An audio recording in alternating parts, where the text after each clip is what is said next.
আজ আপনি শুনবেন বিভূতিভূষণ মুখোপাধ্যায়ের কাহিনী নারায়ণী সেনা, only on Radio Milan 90.4 FM. Do like, share and subscribe our YouTube channel for more audio stories and press the bell icon for notification. গল্পের কথক ও শৈলেনের চরিত্রে সায়ন, নলিনীর ভূমিকায় অপূর্ব, নাট্যরূপ দান এবং পোস্টার ডিজাইনিং চিন্ময়, সমগ্র পরিচালনা এবং ধ্বনি পরিকল্পনা সায়ন। শুরু হচ্ছে বিভূতিভূষণ মুখোপাধ্যায়ের কাহিনী নারায়ণী সেনা।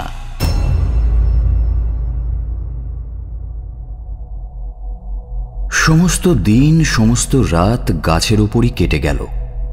অবশ্য সমস্ত দিন বলাটা একটু ভুল হবে, কারণ দুপুর পর্যন্ত আমরা ছিলাম হাতির হাওদার ওপরে, আমি আর নলিনী বাবু।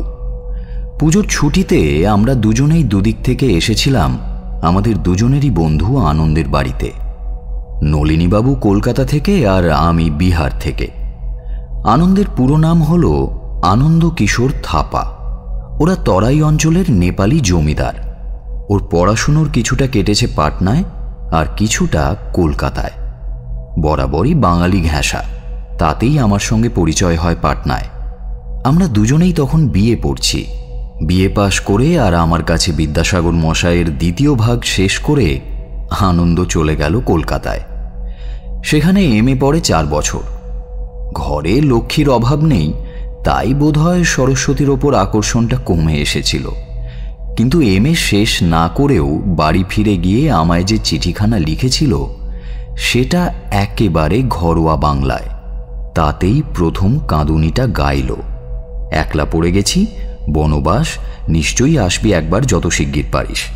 এছাড়া চিঠিতে শিকারের লোভও ছিল, বনবাসের শান্ত নিরুদ্বেগ জীবনের উচ্ছ্বসিত গুণগান আর প্রাকৃতিক সৌন্দর্যের আকর্ষণও ছিল। বিয়ে পড়াকালীন এই আমি যে লুকিয়ে লুকিয়ে লেখক হওয়ার সুযোগ খুঁজছি, আনন্দ সেটা জানত।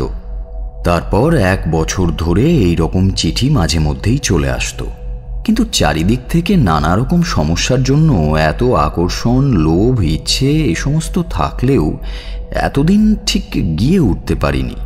অবশ্য এখন মনে হচ্ছে আর কখনো যাওয়ার দুর্মতিও যেন না হয়।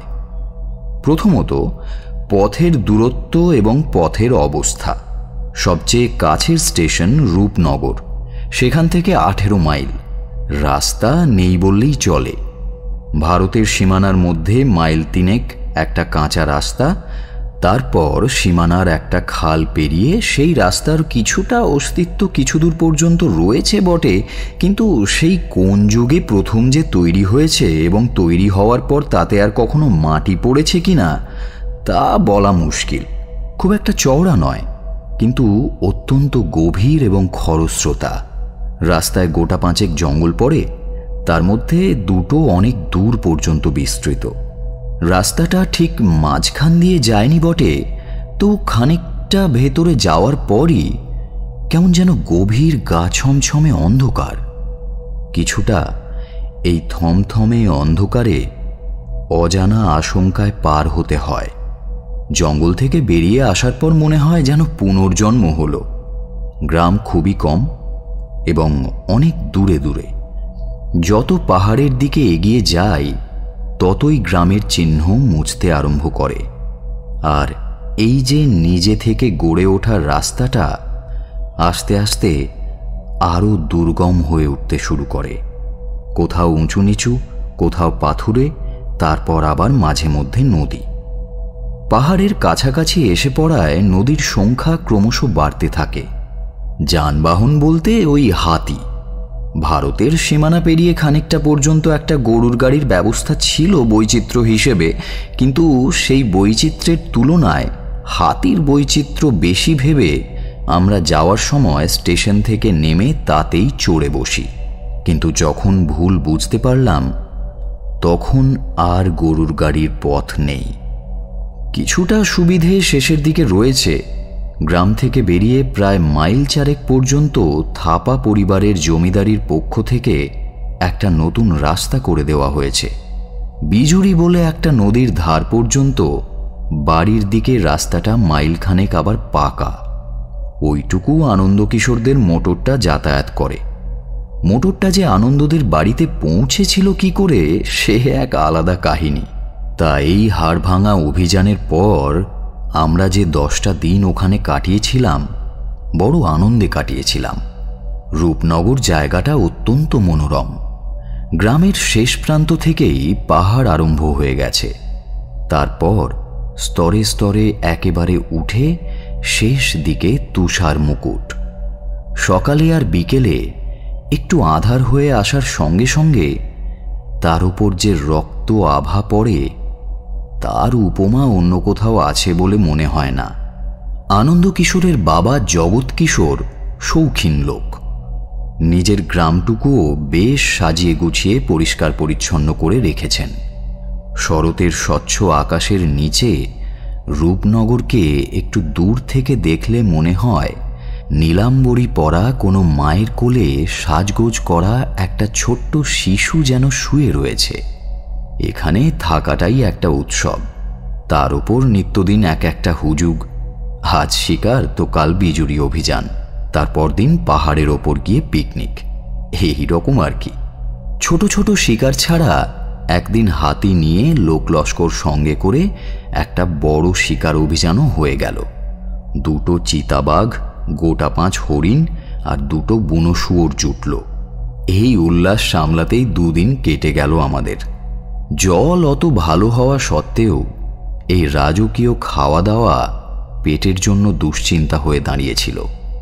তবু যে বলছি যে আর যাওয়ার দুর্মতি যেন না হয় তার দ্বিতীয় কারণটা এবারে বলি। 7 দিনের প্ল্যানিং ছিল আমাদের। ওনাদের অনুরোধে সেটাকে আরেকটু বাড়িয়ে আমরা 10ম দিন সকালে ফেরার রাস্তা ধরলাম। বিজুরি নদী পর্যন্ত পরিবারের একরকম প্রায় সকলে মিলেই আমাদের মোটরে পৌঁছে দিলেন। আনন্দকিশোরের স্ত্রী, বোন, আনন্দ নিজে, কয়েকজন ছেলে মেয়ে পর্যন্ত বিদায় জানাতে এলো। নদীর মাঝখানটুকু নৌকোতে পেরিয়ে আমরা এপারে এসে হাতির ওপর চড়লাম। শেষ দৃশ্যটুকু যেমনই অপূর্ব তেমনি বিষাদময়। হিমালয়ের তুষার মুকুট, তার নিচেই ঘন অরণ্যের কালো রেখা, তারপর খানিকটা সমতল ভূমি। বিজুরির উত্তর দিকের তীরে আনন্দকিশোররা দাঁড়িয়ে আছে। ফর্সা পাহাড়ি মেয়েদের রংচঙে পোশাক, আনন্দকিশোর আরও কয়েকজন রুমাল নেড়ে বিদায় জানাচ্ছে আমাদের। নিচেই বিজুরির বয়ে যাওয়া জলস্রোত, আর সবটুকুর ওপরে শরতের সকালের ঝলমলের রোদ। হাতিটা খানিকটা এগিয়ে এলে নলিনীবাবু বললেন, এবার একটু ঘুরে বসুন শৈলেনবাবু। যেটা ছেড়ে আসতেই হবে তার দিকে এরকম করুণ দৃষ্টিতে তাকিয়ে থাকা বীরধর্ম নয়। আচ্ছা, নলিনীবাবুর কথা এ পর্যন্ত বলা হয়নি। একটি জটিল চরিত্র, কিন্তু সঙ্গী হিসেবে বড় চমৎকার। আমোদে গল্পপ্রবণ খোশ মেজাজের মানুষ আর কি। যে অবস্থাতেই পড়ুন না কেন তার মধ্যে থেকে রস বের করে সেটাকে উপভোগ করার ক্ষমতা আছে ভদ্রলোকের। মোটের ওপর নাম ধাম আর স্বভাবে আদর্শ কলকাতার একজন মানুষ। আসার সময় উনি না থাকলে কি যে অবস্থা হতো, আর যাওয়ার সময় উনি যদি না থাকতেন তাহলে তো যাকে, সেসব কথা পরে বলছি। এখানে এটুকু বলে রাখি যে ওনার ওই থেকে থেকে বীর ধর্ম কথাটা ব্যবহার করার একটা বাতিক আছে। একবার কৌতূহলে প্রশ্ন করেছিলাম, আচ্ছা এই বীর ধর্ম কথাটা মানে এটা আওড়ানোর কারণ কি নলিনীবাবু? শৈলেনবাবু, আমরা হলাম গিয়ে ভেতো বাঙালি। এসেছি এমন এক জায়গায় যেখানে সবার কোমরেই একটা করে খুরপি ঝুলছে। এখানে জিভের ডগায় অন্তত একটা ধারালো কথা না রাখলে কি মানায়? কিন্তু আনন্দ তো আমাদের ভালো করেই চেনে। জিজ্ঞেসও করেছিল এই নতুন মুদ্রাদোষের কথা। বলেছিলাম খেটে অভ্যেস করেছি, নইলে এখানে এসে মান থাকবে কি করে? অবশ্য শুধু এই নয়, আরও কীর্তি আছে নলিনীবাবুর, কিন্তু সে কথা সঠিক সময় এলেই প্রকাশ পাবে। সকালের দিকটা আমাদের বেশ কাটল। স্নান সেরে বেশ ভালোভাবে খাওয়া দাওয়া করে বেরিয়েছিলাম। হাওদার ওপর দুলতে দুলতে গল্প করতে করতে সিগারেট পোড়াতে পোড়াতে চলেছি আমরা। দুপুরের মধ্যে গ্রাম থেকে প্রায় 12 মাইল দূরে রামফেরির জঙ্গলের ধারে এসে পৌঁছলাম। বেশ খিদে পেয়ে গেছে, খাবার সময়ও হয়েছে। তাছাড়া জায়গাটা এমনই অপূর্ব যে এখানে বসে হিমালয়ের তরাইয়ের শেষ নিদর্শন হিসেবে এটাকে মনে গেঁথে নেওয়ার ইচ্ছেটাও প্রবল হয়ে উঠল। আমাদের ডান দিকে উঁচু নিচু জমির ওপর নিবিড় শালবন। সেটা যেখানে পাতলা আর সরু হয়ে এসেছে সেখান দিয়েই আমাদের রাস্তা। বাঁ দিকে একটা ছোট্ট পাহাড়। সমস্ত জায়গাটা ঢেউয়ে ঢেউয়ে দুলে এসে যেন এই শেষ ঢেউয়ে এসে থেমে গেছে। এরপরেই তরাইয়ের সমতল। উঁচু জমিতে রয়েছি বলে কতদূর পর্যন্ত যে দেখা যায় তার কোনো হিসেব নেই। সমস্ত জায়গাটাকে প্রাণবন্ত করে রেখেছে ছোট্ট একটা নদী। জায়গাটা উঁচু নিচু বলে মাঝে মধ্যে তার স্রোত আটকে গেছে, জল জমা হয়েছে, তারপর সেই জমা জলের চাপেই সেটা তোড়ে বেরিয়ে এসেছে। চারিদিকে তারই ঝরঝর শব্দ। একটা নদী ঝর্নার মালা গেঁথে চলেছে, যেন একটা নৃত্যচপলা মেয়ের পায়ের নূপুর, হাতের তালি আর গলার গুনগুন গান। মাহুত করণ বাহাদুরকে বললাম, ওয়ে হাতিটাকে ওই পাহাড়ের গোড়ায় নিয়ে চলো, ওই গাছতলাটায় নেমে আমরা খাওয়া দাওয়া সারব। অবশ্য কথাটা যে ঠিক বললাম তা নয়, খানিকটা ইঙ্গিত, খানিকটা হিন্দি, আর এখানে 10 দিনের চেষ্টায় ওদের ভাষার গোটা কতক শব্দ যা আয়ত্ত করেছিলাম তার মধ্যে থেকে কিছু কিছু দিয়ে উদ্দেশ্যটা বুঝিয়ে দিলাম। সেও বেশ বুঝতে পারল। জিজ্ঞেস করলো, ও সবজি উধার জানা হ্যাঁ? হ্যাঁ হ্যাঁ, ওদিকটায়। আমার কথা শুনে কিছুটা কথায় আর কিছুটা ইঙ্গিতে সে জানালো যে সমতলে নেমে খানিকটা এগিয়ে ওর একটা ভালো জায়গা জানা আছে, ও আমাদের সেখানেই নিয়ে যাচ্ছে। সাধারণত নেপালিদের মুখটাই হয় অত্যন্ত গম্ভীর আর ভাবলেশীন। সেই জন্যই আর তার বক্তব্যটা পুরোপুরি বুঝতে না পারার জন্যই হয়তো আমাদের মনে হলো লোকটা অযথাই জেদ করছে। তাই আমরাও গম্ভীর হয়ে গিয়ে ওকে আমাদের নির্দেশ পালন করতে হুকুম দিলাম। করণ বাহাদুরের আর একটা দোষ আছে, ও খুব তাড়াতাড়ি চটে যায়। মুখে কিছু বলল না, হাতির মুখ ঘুরিয়ে গাছটার দিকে নিয়ে চলল। তারপর যখন বেশ খানিকটা কাছাকাছি এসে গেছি, এই 50 মধ্যেই জায়গাটা, হঠাৎ দাঁড় করিয়ে জানালো, वो बड़ा ही खतरनाक जगह है सब्जी। उस झरना के पास तो शेर आता है, वो पानी पीने आता है सब्जी, उधर मत जाइए। শুনে আমাদের মুখ শুকিয়ে গেল। ঠিক এইভাবে সংকটের সামনে এনে ফেলে কথাটা প্রকাশ করার জন্য লোকটার ওপর একটু বিরক্ত হলাম। কিন্তু ঠিক এই ধরনের লোককে আর চটানো উচিত কাজ হবে না বুঝতে পেরে আমরা নিজেদের মুখ চাওয়াচাই করলাম। নলিনীবাবু বললেন, শাস্ত্রে কিন্তু এর একটা ভালো ব্যাখ্যা আছে শৈলেনবাবু, য পলায়তি সজীবিত। কিন্তু এই হতভাগা আমাদের পরীক্ষা করছে। তার উপর সেদিন একটা বাঘ মারার খ্যাতিটা আমিই নিয়েছিলাম, আর সে মারি আর নাই মারি, তাই ভাবছি কি করে অর্ডারলি রিট্রিট করা যায় যাতে বীর ধর্ম রক্ষা হয়। সাহসী বলে আমারও যে খুব একটা নামডাক আছে তেমন না, তবে এই ভর দুপুরে জঙ্গল প্রায় নেই বললেই চলে। এমনিতে তেমন ভয় আসে না, তার উপর একটা ভালো বন্দুক রয়েছে নলিনীবাবুর হাতে। আমি একটু ভেবে বললাম,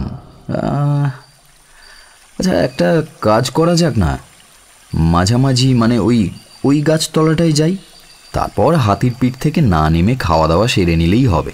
মনের মধ্যে আর একটা ইচ্ছেও ছিল, সেটাও নলিনীবাবুকে জানালাম। বললাম, শেষ জল খাওয়াটা শুধু ওই ঝর্নার জলে খাওয়ার ইচ্ছে ছিল নলিনীবাবু, নইলে কিন্তু আফসোস থেকে যাবে। নলিনীবাবু আমার দিকে বড় বড় চোখ করে তাকিয়ে বললেন, সে বিদ্যাসাগর মশাইয়ের প্রথম ভাগ থেকে আরম্ভ করে ক্যান্টের ক্রিটিক অফ পিওর রিজন, এতগুলো বইয়ের মধ্যে আসল বই কথামালাটাই আপনার বাদ পড়ে গেছে শৈলেনবাবু। এই ধরুন আমরা নিচে জল খাচ্ছি, আর ওপর থেকে যদি বাঘ বলে, ওরে অর্বাচীন, তুই আমার পান করার জল ঘোলা করছিস কোন সাহসে, হ্যাঁ? তখন কি করবেন শৈলেনবাবু? হলেও বেশ ভালো, বিপদের সময় মুখে হাসি, বীর ধর্ম ভালো করেই বজায় রইল। সঙ্গে সঙ্গে করণ বাহাদুরকে ইশারা করলাম হাতিটাকে এগিয়ে নিয়ে যেতে। করণ বাহাদুর হাতির কানের গোড়ায় দুটো হাঁটু চেপে একটা শব্দ করল। হাতি কিন্তু এগোলো না। 3-4 বার ওই রকম করার পরে যখন হাতি এগোচ্ছে না, তখন কান থেকে অঙ্কুশটা খুলে নিয়ে উল্টো দিক দিয়ে বাহাদুর মারল একটা বাড়ি। তাতেও কোনো নড়নচড়ন নেই দেখে খানিকটা খোঁচা বসিয়ে দিল। হাতিটা আর্তনাদ করে উঠল বটে, কিন্তু নড়ল না। তারপরেই তার ভঙ্গি গেল বদলে। সুর চালাতে লাগলো সে, শরীরটাকে আস্তে আস্তে দোল দিতে লাগলো। কিরকম একটা যেন নতুন ভাব। করণ বাহাদুর সামনে গলা বাড়িয়ে কি যেন পরীক্ষা করছিল। হাতিটা হঠাৎ হনহন করে সামনে এগোতে আরম্ভ করলো। করণ বাহাদুর একবার মাথাটা ঘুরিয়ে বলল, सब्जी वो कस के पकड़िएगा हौदा। সে কি, কেন, কি হলো? हाथी पागल हो गया सब्जी, कस के पकड़ के बैठिए। কথাটা বলতে বলতেই হাতিটা গাছের নিচে এসে পড়েছে। ধারেই একটা নিচু ডাল ছিল। কোনো রকমে ঝুঁকে পড়ে সেই ডাল থেকে বাঁচলাম আমরা। কিন্তু ততক্ষণে করণ বাহাদুর মার ছেড়ে আদর খোসামত শুরু করেছে হাতিটাকে। আমরা গাছের মাঝখানে একটা মোটা ডালের নিচে এসে পড়তেই করণ বাহাদুর বলল, सब्जी वो डाल पकड़ के उठे पड़ून ऊपर, कोई रास्ता नहीं है, हाथी पागल हो गया है बिल्कुल। আমরা ইতস্তত করছি দেখে করণ বাহাদুর ক্রমশ তাগাদা দিতে লাগলো। उठ जाइए सब्जी, उठ जाइए, जल्दी वो डाल पकड़ लीजिए, जल्दी वो डालटा धरे ऊपर मोटा डालटाय उठ जाइए।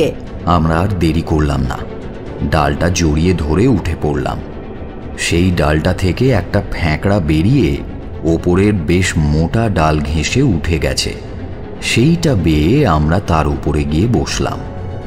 হাতি তখন একেবারে ক্ষেপে উঠেছে। প্রথমে শরীরে ঝাঁকুনি দিয়ে হাওদা আর মাহুত দুটোকেই ঝেড়ে ফেলার চেষ্টা করলো। হাওদাটা একেবারে পেটের কাছাকাছি নামিয়ে আনলো। করণ বাহাদুর কিন্তু ঝুঁকে পড়ে ওর কানের গোড়া দুটো চেপে ধরে আঁকড়ে রইল। হাতিটা সুঁড়টা তার শরীরে আছড়ে দিতে লাগলো করণ বাহাদুরকে ধরার জন্য। কিন্তু অল্প জায়গার মধ্যে এমনভাবে তালগোল পাকিয়ে করণ বাহাদুর আঁকড়ে আছে যে সুঁড়টা তাকে স্পর্শই করতে পারছে না ভালো করে। আমরা প্রায় উঠে পড়ার সঙ্গে সঙ্গেই হাতিটা ওই ডালটার নিচ থেকে সরে গিয়েছিল। ঝেড়ে ফেলার চেষ্টা বিফল হলে আবার ফিরে এলো। আমরাও চেঁচিয়ে বললাম, তুমিও উঠে এসো করণ বাহাদুর। ডালটায় ওঠার জন্য করণ কিছু একটা ভেবে যেই ঘাটটা একটু তুলেছে, এমন সময় হাতিটা সুঁড় দিয়ে ডালটাকে জড়িয়ে 3-4 বার দুলিয়ে যেন দেখে নিল সেটা কতটা শক্ত। তারপর একটা প্রচণ্ড চিৎকার করে মড়মড় করে ভেঙে ফেলল ডালটা। নলিনীবাবু আমার মুখের দিকে তাকিয়ে বললেন, শাস্ত্র বাক্যের মূল্য আছে শৈলেন বাবু। হ্যাঁ, কিন্তু ভাবছি করণ বাহাদুর এখনো উঠে এলো না কেন? বোধহয় শাস্ত্রে অনভিজ্ঞ বলেই আমাদের প্রথম চান্স নিতে দিল। ও মূর্খের নানা রকম দোষ তো। ডালের গোড়াটাও তখন গুঁড়ির সঙ্গে লেগে রয়েছে। হাতিটা সেইটাকে চেপে ধরতে লাগলো নিজের গায়ে, অর্থাৎ করণ বাহাদুরকে সে পিষে মারতে চায়। কিন্তু হাওদাটা বাধা দিতে লাগলো। পেট থেকে ঝুলে পড়ে খানিকটা বেরিয়ে এসেছে হাওদাটা, আর সেই জন্যই শরীরের সঙ্গে ডালটার মধ্যে একটা ব্যবধান থেকে যাচ্ছে। শেষ পর্যন্ত কি হতো বলা যায় না, কিন্তু এই রকম কিছুটা টানাটানিতে এবং কিছুটা নিজের ভারে ডালটা এক সময় আলাদা হয়ে গিয়ে মাটিতে পড়ে গেল। হাতিটা আবার সুঁড় দুলিয়ে দুলিয়ে ডালটা তুলে নিয়ে দেখল সেটার কোনো সদ্ব্যবহার করা যায় কিনা। তারপর আবার একটা চিৎকার করে হনহন করে গাছের তলা ছেড়ে বেরিয়ে পড়ল। করণ বাহাদুর একবার ঘাড়টা একটু বেঁকিয়ে বলল, सब्जी डरना नहीं। নলিনীবাবুরও কৌতুকপ্রিয়তা বন্ধ হয়ে গেছে। বললেন, এত ভয়ের মধ্যেও লোকটা এখন শুধু আমাদের ভয়ের কথাই ভাবছে মশাই। কি কাণ্ড, কি কাণ্ড! কি ধাতু দিয়ে তৈরি এরা? হাতিটা বাড়ির দিকেও না, স্টেশনের দিকেও না, রাস্তা একেবারেই ছেড়ে পাহাড়ের গা বেয়ে নিচের সমতলের দিকে এগিয়ে চলল। শেষ যা দেখলাম, একটা প্রায় মাঝারি সাইজের পাথরের চাই তুলে পেছন দিক ঘেঁষে ছুঁড়ে মারল।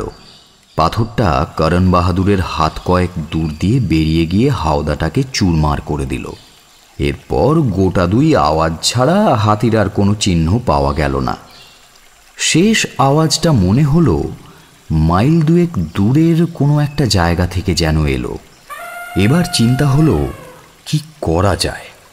হাতির আওয়াজ অবশ্য পাওয়া যাচ্ছে না, কিন্তু যা দেখলাম তারপর নামতেও আর সাহস হচ্ছে না। কারণ বাহাদুর ভরসা দিয়ে গেল বটে, কিন্তু সেও নিতান্তই অনিশ্চিত একটা ব্যাপার।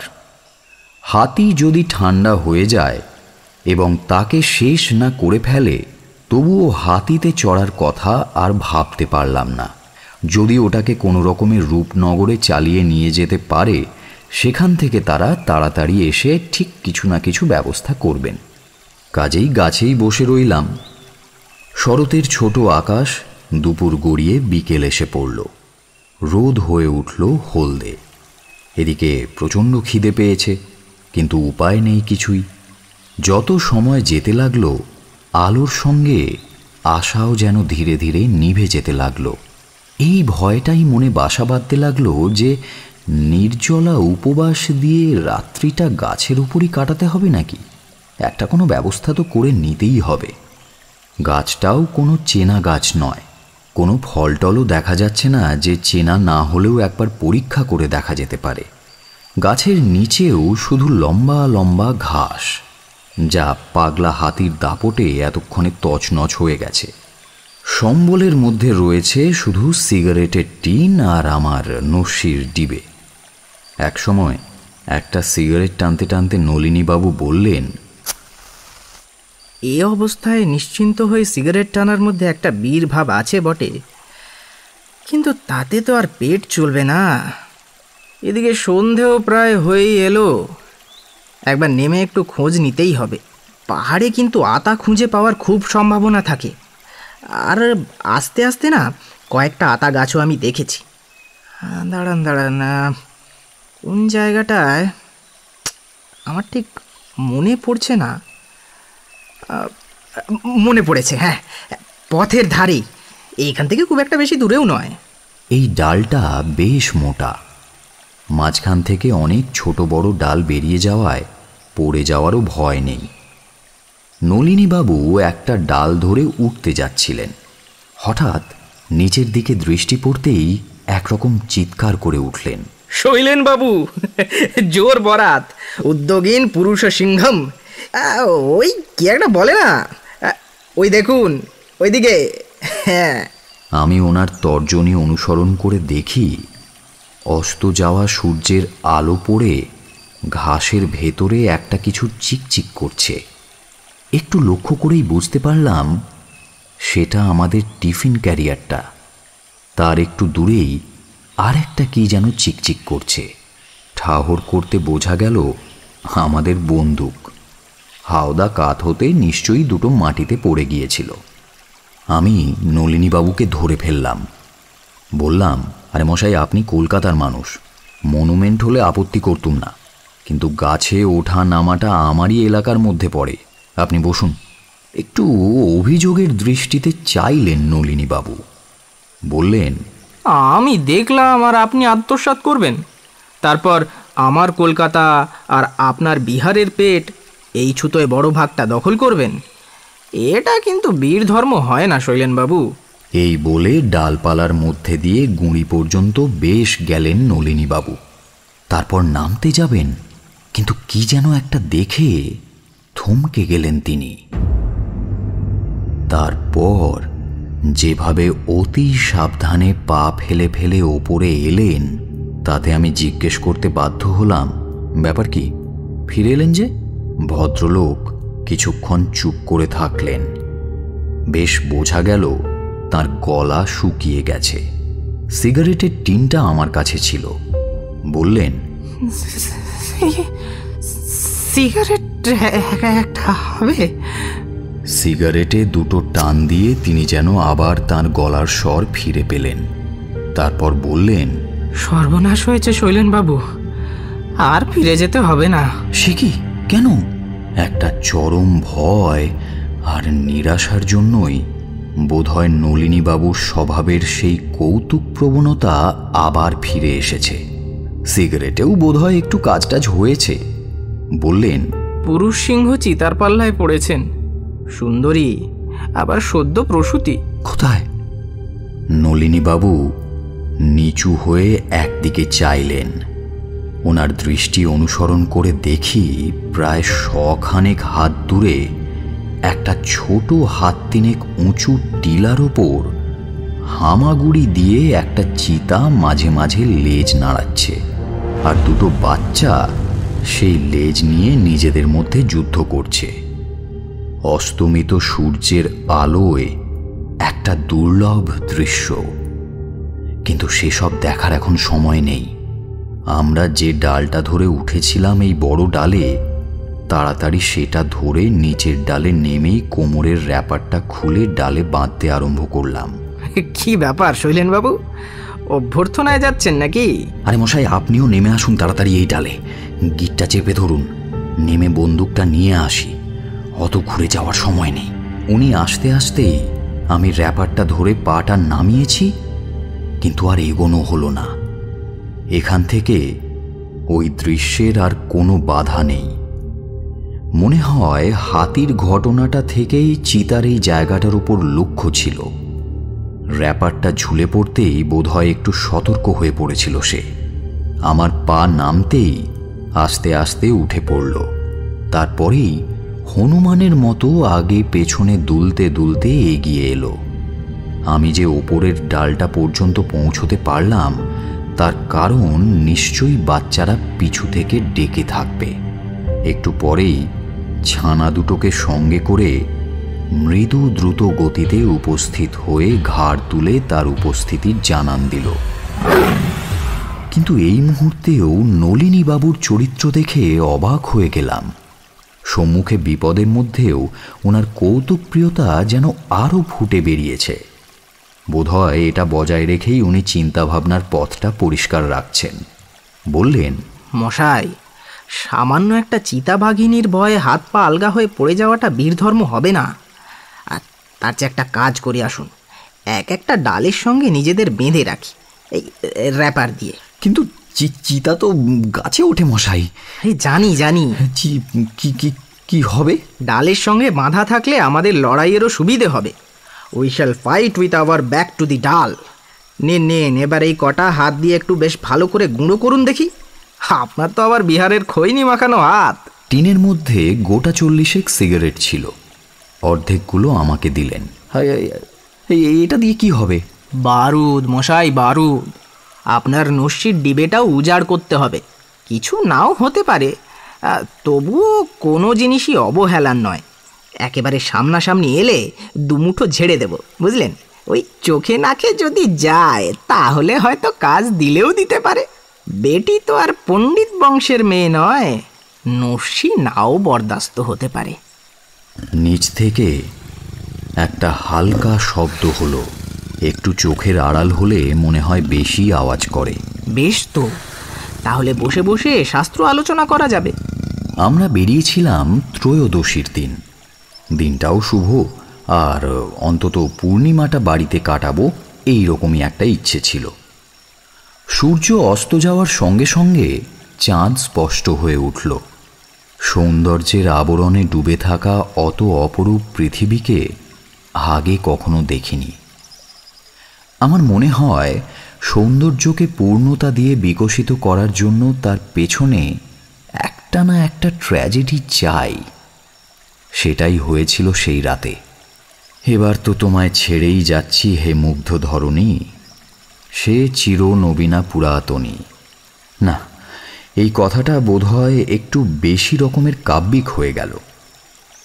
আমরা যে এত নিবিড়ভাবে সেদিন সৌন্দর্য উপভোগ করতে পেরেছিলাম তার আরও একটা কারণ ছিল। কারণ রাত যতই এগোতে লাগলো ততই বুঝতে পারলাম বাঘিনীর গাছে ওঠার কোনো উদ্দেশ্য নেই। আশ্চর্যও হতে লাগলাম।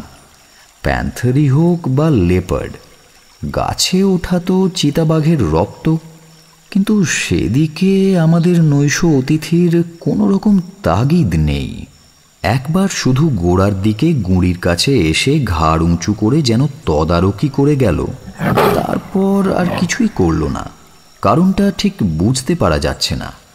হতে পারে ওপরে যখন শত্রু রয়েছে বাচ্চাগুলোকে একা ফেলে রেখে যেতে চায় না, আবার এও হতে পারে যে মানুষ শত্রুরই অভিজ্ঞতা তার আছে, কিংবা এও হতে পারে ভেবেছে শিকার তো হাতের মুঠোর মধ্যে, তাহলে আর এত তাড়া কিসের, অবরোধের দ্বারাই শত্রুকে করতলগত করা যাক। এদিকে আকাশে জ্যোৎস্নার বান ডেকেছে। আমাদের সামনে গভীর অরণ্য, অন্যদিকে বিস্তীর্ণ সমতল, মাঝখানে আমাদের এই কিছুটা পাতলা পাহাড়ে বন। আমরা যে গাছটায় রয়েছি সেটা খুব পুরনো, কিন্তু খুব একটা ঘন ডালপালার নয়। দিকচক্রবাল পর্যন্ত সমস্তটাই আমাদের চোখের সামনে ঝলমল করছে। রাত্রির প্রথমটা বেশ নিস্তব্ধে কেটেছিল। তারপর যতই রাত গভীর হতে লাগলো, ততই এদিক ওদিক থেকে যে আওয়াজ শুনতে পেলাম তা যেমনই অদ্ভুত তেমনই ভয়ঙ্কর। আমাদের পায়ের নিচে মৃত্যু যে সুনিশ্চিত তা আমরা ভালো করেই জানি। একটু যে অনিশ্চয়তার কথা ভাবছি সেটা একটা সান্ত্বনা মাত্র। ওই কথায় আছে, যতক্ষণ শ্বাস ততক্ষণ আশ। নলিনীবাবু বললেন, শৈলেনবাবু, বাঘিনী তো নোলা আছে, আমাদের জ্যোৎস্নায় ভালো করে জ্বারিয়ে নিয়ে তারপর খাবে। একসময় তিনি একটা গানও ধরলেন। চাঁদের হাসি বাঁধ ভেঙেছে, উছলে পড়ে তাহার গলার সেই গান। যাকে নলিনীবাবুর গানের সাথে সাথে নিচ থেকে মাঝে মাঝে বাঘিনীও তালে তাল মেলাচ্ছে। অদ্ভুত সঙ্গ পেয়েছি আমি। একসময় ভাবের ঘোরে বলে উঠলেন, শৈলেনবাবু, মরার আগে ভগবানের কাছে প্রার্থনা জানিয়ে যাই, আর যেন মানুষ হয়ে না জন্মাতে হয়। বড় কুৎসিত আমরা, বুঝলেন? চেয়ে দেখুন নিচে কি অদ্ভুত সুন্দর।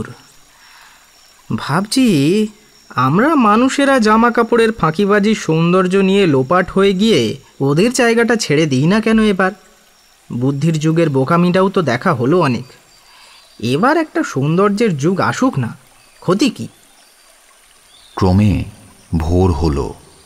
আমরা মানুষের জগতে ফিরে এলাম। আবার একটা অদ্ভুত ধরনের আশা জন্মালো। বাঁচতে হবে, কোনো একটা উপায় বের করতেই হবে। আদি যুগ থেকে যে শক্তি মানুষকে বাঁচিয়ে এসেছে, বেদ সঙ্গীতে যিনি পুজো নিয়ে এসেছেন, তাকে হাত জোড় করে অভিনন্দন জানালাম। হে দেব, যাচ্ছি, তবু মানুষের হয়ে তোমায় যে শেষ কৃতজ্ঞতা জানিয়ে যাওয়ার অবসর পেলাম, হেও এক পরম সান্ত্বনা। সেই প্রাচীন শক্তি আজও আমাদের বাঁচালেন। দিনের আলো ফুটতেই সেই রহস্যটা প্রকাশ পেল। সকাল হতেই বাঘিনীর চেহারা বদলে গেল। ভাবখানা এমন, এ আবার কেমন কথা? সারা রাত ধরে ছানাপো নিয়ে উপোস করে বসে আছি, আর সারা রাত কিনা শুধু গান শুনিয়েই কাটিয়ে দিল। প্রবল বেগে সে লেজ নাড়াতে নাড়াতে ওপরের দিকে তাকিয়ে হুঙ্কার ছাড়তে লাগলো।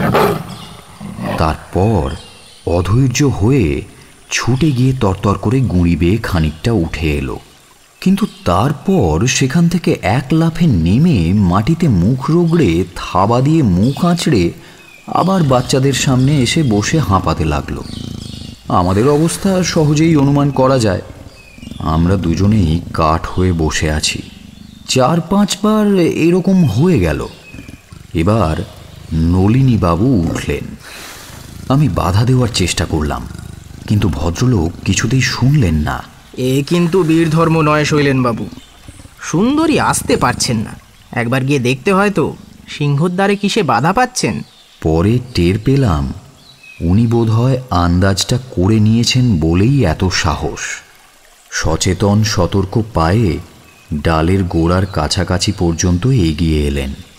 তারপর খানিকক্ষণ ধরে দেখে প্রায় একরকম চিৎকার করে উঠলেন ভদ্রলোক। শৈলেন বাবু, আরে দেখে যান, এ একেবারে নারায়ণী সেনা। শিগগির দেখে যান, ভয় নেই, আসুন। বাঘিনীও খানিকটা এগিয়ে এলো, কিন্তু তারপর আর কেন এলো না তা বলতে পারি না। শুধু সেখান থেকেই একটা হুঙ্কার ছাড়ল। নলিনীবাবু বললেন, থাম বেহায়া, তোর মুরদ কত এবার বোঝা গেছে। আমি ভালো করে দেখলাম, তেমন কিছুই নয়, কাঠ পিঁপড়ে, কিন্তু পরিমাণে এত যে সমস্ত গুঁড়িটাকে যেন ছেয়ে রেখেছে। আস্ত একটা চাপ, আর আস্তে আস্তে ওপরেও যাচ্ছে, নিচেও আসছে। কিন্তু প্রয়োজন হলে যে কত ক্ষিপ্র তাও একবার পরীক্ষা করে নিলেন নলিনীবাবু। পকেট থেকে রুমালটা বের করে সেই চাপের গায়ে ছুঁড়ে দিলেন। কে যেন লুফে নিল রুমালটা। মিনিট খানেকের মধ্যেই সেটা একটা আস্ত হলুদের স্তূপ হয়ে গেল। আর কোনো ভয় নেই, এবার শুধু যুদ্ধটা আরম্ভ করে দিতে হবে, আসুন। আমি বেশ বিস্মিত হয়ে গেছি। জিজ্ঞেস করলাম, কিন্তু সেনারা তো আমাদের দিকেও আসতে পারত, আসেনি কেন বলুন তো? তা ঠিক বলতে পারছি না, তবে মনে হয় মাঝের গুঁড়িটার উপর কোনো বড় মতো ভোজ পেয়েছে। আমাদের সন্ধান হয়তো এখনো ঠিকঠাক পায়নি। যাক, তাড়াতাড়ি এই লড়াইটা আরম্ভ করে দেওয়া যাক। কাজটা কিন্তু খুব তাড়াতাড়ি করতে হবে, আর খুব সাবধানে। এই বলে একটা লম্বা ডাল ভেঙে নিয়ে তার মাথাটা পিঁপড়ের চাপের ওপর ধরলেন। মিনিট দুয়েকের মধ্যেই সামনের পাতার অংশটা হলদে হয়ে গেল। নলিনীবাবু ডালের গোড়ার দিকটা আমাকে ধরিয়ে দিয়ে বললেন, এই নিন, যান, তাড়াতাড়ি হালকাভাবে ধরে নিয়ে গিয়ে শিগগির সুন্দরীর সামনে ফেলে দিয়ে চলে আসুন। আমাকে ডালটা দেওয়ার সঙ্গে সঙ্গে আর একটা ডাল ভেঙে নিলেন। আমার ডালটা ফেলার সঙ্গে সঙ্গেই বাঘিনী সেটার ওপর ঝাঁপিয়ে পড়ল। বোধহয় ভেবেছিল আমাদেরই একজন পড়েছে। অবস্থা বুঝতে না বুঝতেই একেবারে গোটা 4-5 ডাল তার ঘাড়ে পিঠে গিয়ে পড়ল ঝপঝপ করে। তারপরেই গাছের গোড়াটা যেন চষে ফেলল। তারপর উঠে আর বাচ্চাদের দিকে নজর না দিয়ে সোজা দৌড়, ঝর্ণা ডিঙিয়ে পাহাড় ডিঙিয়ে সমতলের দিকে। তারপর ভুল বুঝতে পেরে ঘুরেই সোজা শালবন। আর দেরি করা ঠিক নয়, বন্দুকটা আগে হাত করা দরকার। ডালে আলোয়ান বেঁধে আমরা নেমে এলাম। খুলে আনার উপায় পরে ভাবা যাবে। বাচ্চা দুটো কিরকম যেন হতভম্ব হয়ে গেছে। মায়ের অবস্থা দেখে ওদিকে এগিয়েও যায়নি। নলিনীবাবু একটাকে কোলে তুলে নিয়ে বললেন, সুন্দরীর কাণ্ড দেখো, এখন এখানে বসে বসে ওনার ছেলে মানুষ করো আর কি, আর খেয়ে দেখ কাজ নেই কোনো।